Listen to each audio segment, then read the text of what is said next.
కేసీఆర్కి అతిపెద్ద షాక్ అనాల. కేంద్ర ప్రభుత్వ డ్యామ్ సేఫ్టీ అథారిటీ ఇప్పుడు ఒక కమిటీని వేసింది.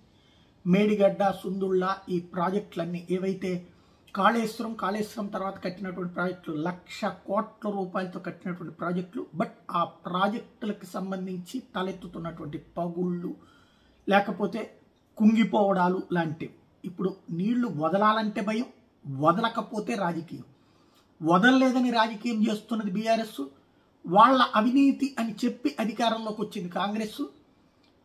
ఇక్కడ ఈ వ్యవహారాన్ని తేల్చాల్సినటువంటి బాధ్యత వచ్చింది భారతీయ జనతా పార్టీకి.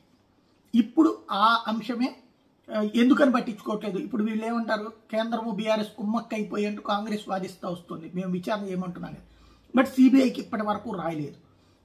ఇప్పుడు ఈ వ్యవహారంలో కొత్త మలుపు తిరిగింది. కేంద్ర డ్యామ్ సేఫ్టీ విభాగం విచారణకు ఆదేశించడంతో నిపుణులు వచ్చి ఈ 3 బ్యారేజీలు చూస్తారు. అవి ఇమ్మీడియట్ ఆపరేషన్స్కి పనికొస్తాయో లేదో తేలుస్తారు.